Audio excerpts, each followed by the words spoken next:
আমরা আপনার কাছ থেকে এবার জানতে চাই যে সেন্ট ভ্যালেন্টাইন্স ডে নামক যে ভালোবাসা দিবস আমাদের সমাজে উদযাপন করা হয়ে থাকে, প্রচার প্রসার করা হয়ে থাকে, এই দিনটাকে ভালোবাসা দিবস হিসেবে পালন করা কতটা যৌক্তিক?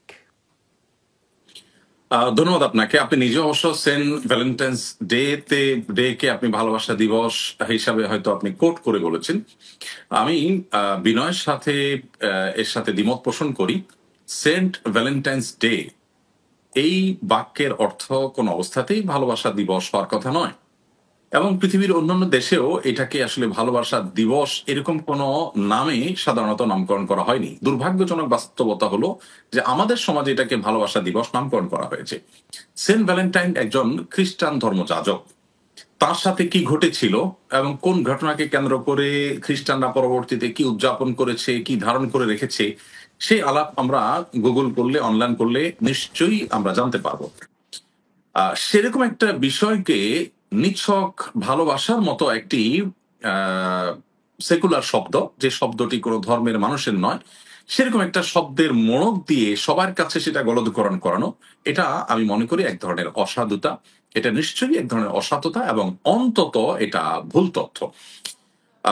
যদি এটাকে আপনি ভালোবাসার দিবস বলেন, তাহলে আমার প্রশ্ন হলো 14ই ফেব্রুয়ারি বা সেন্ট ভ্যালেন্টাইন্স ডে, এই তারিখটাতে কি বাবা তার সন্তানকে ভালোবাসা নিবেদন করেন বা সন্তান বাবাকে ভালোবাসা নিবেদন করেন?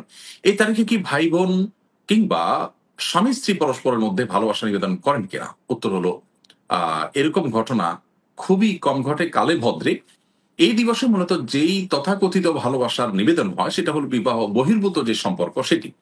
তাহলে আমরা বলতে পারি অবৈধ অথবা অনৈতিক বা আমাদের বাংলাদেশ সহ সাবকন্টিনেন্টের পার্সপেক্টিভে অসামাজিক সম্পর্ক এবং জেনার যে সম্পর্ক, ব্যভিচারের যে সম্পর্ক, সেই সম্পর্কের জন্য এই দিবসটিকে স্থির করা হয়েছে। আমি বিনয়ের সাথে বলতে চাই, সেন্ট ভ্যালেন্টাইন্স ডে তে ভালোবাসা বলতে যা বোঝানো হয় সেটার বিনিময় যতটা হয় তার চেয়ে বেশি হয় বিবাহ বহির্ভূত যে সম্পর্ক, সেটার বিনিময়, সেখানকার ভালোবাসার বিনিময়। অতএব এটাকে আসলে ভালোবাসা দিবস বলে আখ্যায়িত করাটাই আসলে আমরা সঠিক মনে করছি না। এরপর কথা হলো যে একজন মুসলিম হিসাবে আল্লাহ রাব্বুল আলামিনের সামনে আমাদের জীবনের সবকিছুর হিসেব দিতে হবে। এর মধ্যে আমাদের চরিত্রের হেফাজতের বিষয়টা অনেক গুরুত্বপূর্ণ। সো আমরা আসলে শরিয়া যেটাকে অ্যালাউ করে না, সেরকম অন্যায় কাজ নিজে করলাম কি করলাম না, তার চেয়ে বড় কথা হলো সেটা প্রচার প্রসারে আমি সামিল হলাম বা সেটাকে আমি কোনো দোষণীয় বিষয় মনে করলাম না। এটা কিন্তু ঈমান নিয়ে টান দেওয়ার মতো একটা বিষয়। কারণ আপনি কোনো অপরাধে লিপ্ত হলে আপনি অমুসলিম হবেন না যদি সেটা কুফরির পর্যায়ে না যায়। কিন্তু সেই একই কাজ যদি আপনি